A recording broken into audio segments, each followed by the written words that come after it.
당장이라도 전면전으로 확대될 것 같았던 이란과 이스라엘 간의 전쟁이 새로 취임한 이란 대통령이 이란 최고 지도자에게 이스라엘 공격을 자제해달라고 요청하고 나서서 이란 당국이 최종적으로 어떤 결정을 내릴지 귀추가 주목되고 있습니다. 이제 남은 변수는 이스라엘의 네타냐후 총리인데 왜 그런지 와이타임스가 추적해 봤습니다. 지금 시작합니다.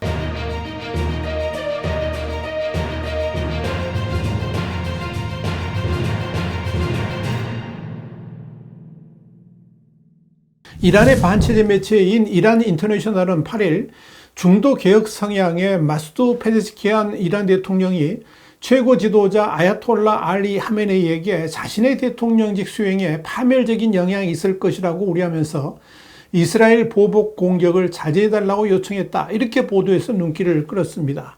이란은 자국의 대통령 취임식 참석을 위해서 테헤란을 방문했던 팔레스타인 무장정파 하마스의 정치 지도자 이스마일 하니에가 지난 7월 31일 이스라엘에 의해서 암살되자 보복하겠다라고 다짐한 바 있습니다. 또 이란의 알리 바게리 외무장관 대행은 현지 시간으로 7일 사우디아라비아 제다에서 열린 이슬람 협력기구 그러니까 OIC 긴급회의에서 이스라엘의 공격에 합법이고 적절한 대응을 하기 위해 이란의 고유하고 정당한 권리를 이슬람 국가들이 지지해 주기를 바란다라고 말하기도 했습니다. 바게리 외무장관 대행의 이 같은 발언은 이스라엘에 대한 보복을 감행할 수 있다는 점을 거듭 시사한 발언이어서 이란의 대이스라엘 보복은 피할 수 없는 전쟁으로 받아들여졌습니다. 이런 상황에서 영국 런던에 본사를 두고 있는 이란 인터내셔널이 테헤란에 있는 모든 고위 당국자가 보복 욕구에 공감하는 게 아니라는 점은 확실하다 그러면서 잠재적인 후폭풍에 대한 우려를 표명하는 목소리가 있다. 이렇게 분위기를 전하고 나서서 이란 내부에 이란 최고 지도자의 지시와는 완전히 다른 분위기가 감지되고 있고 여기에 신임 대통령까지 공식적으로 최고 지도자에게 이스라엘에 대한 보복 자제를 호소하고 나서서 과연 이에 대한 결론이 어떻게 날지 주목됩니다. 이란 인터내셔널에 따르면 현재 이란의 경제가 최악 국면에 빠져 있는 상황에서 이스라엘과 전쟁을 벌이게 된다면 이란 경제는 더욱더 침체 국면으로 빠져들 수밖에 없고 이스라엘에 대한 전면전 필연적으로 미국의 개입을 불러오게 되면서 이란이 더 이상 비이슬람 국가들과의 외교적 교류마저 지속될 수 없다는 점을 매우 우려하고 있는 것으로 보입니다. 페제스키안 대통령은 취임 일성으로 서방 국가들과의 교류를 통해서 대이란 제재를 완화함으로써 이란의 경제 성장을 반드시 이루겠다라고 권유한 바 있습니다. 강경 보수파였던 전자와는 다르게 중도 개혁파로 분류되는 페제스키안 대통령은 서방과의 관계 정상화, 이란 핵 합의 복원, 히잡 착용 여부 단속 완화 등을 선거운동 때 공약으로 내세운 바 있습니다. 그런데 이런 상황에서 이스라엘과의 전면전은 이란의 미래를 모두 망칠 수도 있다는 점을 강조한 것입니다. 그래서 이란 최고 지도자 아야톨라 하메네이를 만나서 원치 않는 전쟁을 촉발할 수 있는 긴장 악화를 피하기 위해서 이스라엘을 겨냥한 이란의 어떠한 직접적 공격도 막아달라고 촉구했다는 겁니다. 이란 인터내셔널도 페제스키안 대통령이 이스라엘이 이란의 기관시설과 에너지 자원에 대한 과격한 공격을 결단하면 이란의 경제가 파괴되고 국가의 붕괴가 초래될 수 있다는 우려까지 제기했다. 이렇게 보도를 했습니다. 이란 인터내셔널에 따르면 페제스키안 대통령의 이스라엘 향한 보복 자제론이 이란 내 강경파들의 주장처럼 정치적 식견이나 경험 부족에서 비롯된 것이 아니라 오직 국가의 이익 때문에 그런 결정을 내린 것임을 분명히 했습니다. 특히 페제스키안 대통령은 이스라엘과 전쟁을 벌이게 되면 경제 회복은 물론이고 그렇지 않아도 심각한 국가 지도부와 국민의 균열 봉합 등 이란이 시급히 개선할 문제의 해결도 불가능해진다 그러면서 최고 지도자를 설득한 것으로 전해집니다. 이런 페제스키안 대통령의 요청에 대해서 이 아야톨라 하메네이 최고 지도자는 지지도 반대도 하지 않은 채 애매한 입장을 유지했다. 이렇게 이란 인터내셔널은 밝혔습니다. 한편 신정일치 체제인 이란에서 신의 대리자이자 최종 의사결정권자인 최고 지도자의 지시는 본인이 취소하지 않는 한 반드시 집행되어야 합니다. 그런데 하메네이가 하니에가 살해된 다음 날 이스라엘에 대한 가혹한 보복이 의무라 그러면서 강력한 대응을 지시했기 때문에 이 명령은 현재로서는 반드시 이행되어야만 합니다. 이와 함께 페제시키안 대통령도 대외적으로는 최고 지도자 하메네이의 의견대로 보복을 공언하고 있는 것으로 보입니다.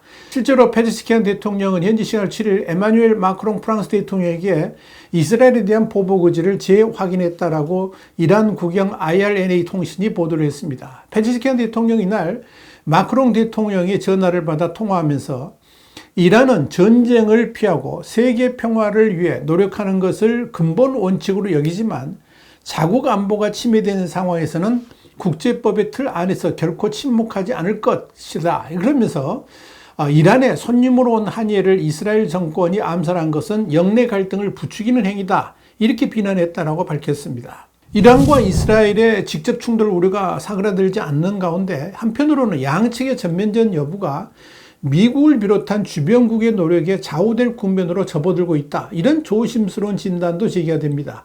애초 임박한 것으로 관측됐던 이스라엘을 상대로 한 이란의 보복 공격이 국제사회의 적절한 대응이 있다면 자제될 수도 있다. 이런 신호가 나오기 시작했기 때문입니다. 이란의 요청으로 현지 시간 7일 사우디아라비아 제다에서 열린 이슬람협력기구 OIC 긴급회의는 예상대로 이스라엘 규탄으로 끝났는데 당연히 중동의 평화와 안정을 위협하는 이스라엘의 전쟁 범죄 그리고 제노사이드 침략을 규탄한다는 게 주된 공감되었습니다. 그런데 이 모임에서 주목을 받는 것은 당사국 이란의 반응이었습니다. 앞서 말씀드린 것 같이 이란 외무장관 대행은 합법적인 방어권 행사를 주장하기는 했지만 내면적으로는 이란이 이슬람 협력기구 그러니까 OIC의 권고에 대한 유엔 안보리의 대응을 봐가면서 이스라엘에 대한 보복 여부를 결정할 수도 있다는 여지를 남겼기 때문입니다. 실제로 OIC도 이날 회의 결과를 담은 발표문에서 이스라엘의 암살 또 이란의 보복 이런 말은 전혀 언급하지 않은 채 유엔 안보리의 책임을 강조했습니다. 히세인 브라임 타하 OIC 사무총장도 이날 유엔 안보리가 책임을 지고 이스라엘이 국제법을 준수하도록 강제하라 그러면서 중동 전체의 안전과 안정을 저해할 영내 전면전을 피하기 위해 가자 지구에서 지속되는 이스라엘 침공의 즉각적이고 포괄적인 중단을 요구한다. 이렇게 강조를 했습니다. OIC가 유엔 안보리의 역할론을 강조하고 나선 것은 실제로 유엔 안보리가 국제 평화를 위해 국제법 위반을 제재하거나 억제할 강제력 있는 조처를 할 수 있는 기관이기 때문에 그런 겁니다. 물론 현재 유엔 안보리가 점점 첨예되는 글로벌 진영 구축으로 인해서 중요한 현안에서 의사결정을 하지 못하고 있긴 하지만 어찌되었건 유엔 안보리의 결정 수준에 따라서 이란의 대응 수위를 선택할 수도 있다. 이런 여지를 남겼기 때문에 일단 이란과 이스라엘의 직접 충돌은 유보될 가능성이 높다라고 정리할 수가 있을 것입니다. 이런 가운데 미국도 중동의 확전을 막기 위해서 외교적 총력전을 펼치고 있는 것으로 알려졌습니다. 월스트저널은 현지 시간 7일 미국 정부가 보복 자제 시 서방과의 관계 개선 가능성이 커질 것이라는 유화책을 아랍국을 통해서 이란에 전달했다 그러면서 미국 정부는 이스라엘에는 추가 상황 악화를 자제하라는 압박도 가하고 있고 이란에는 이런 상황을 알리기도 했다. 이렇게 보도를 했습니다. 월저널에 따르면 미국 정부의 중재 노력이 일정 부분 성과를 낼 가능성이 있는 것으로 보입니다. 워싱턴 포스트도 네비스 이그나티우스의 오피니언명 칼럼을 통해서 백악관 관리들이 바이든의 노력이 결실을 볼 수 있을지도 모른다라고 6일 이야기했다라고 전했습니다.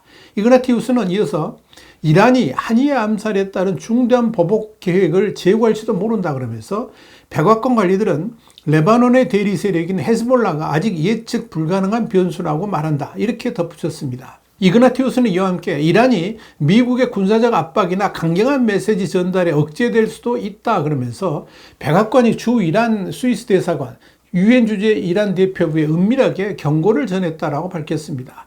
이그나티우스는 그러면서 미국의 한 고위 당국자로부터 미국이 자국이 파트너, 국민을 방어하는 데 흔들림이 없을 것이라는 점을 이란도 명확히 이해한다 그러면서 우리는 그 원칙을 강조하려고 해당 지역에 상당한 양의 군사 자산을 이동시켰다는 내용이 담긴 문자 메시지를 받았다. 이렇게 밝혔습니다. 이 내용 그대로 미국은 이란 억제를 위해서 중동에 한 개 대대 규모의 전투기를 추가 파견하고 에이브럼 링컨 항모 강습단을 출격시킨 바 있습니다. 이런 흐름을 반영이라도 하듯이 미국 언론들도 이란의 보복이 늦춰질 수도 있다는 관측들을 내놓고 있습니다.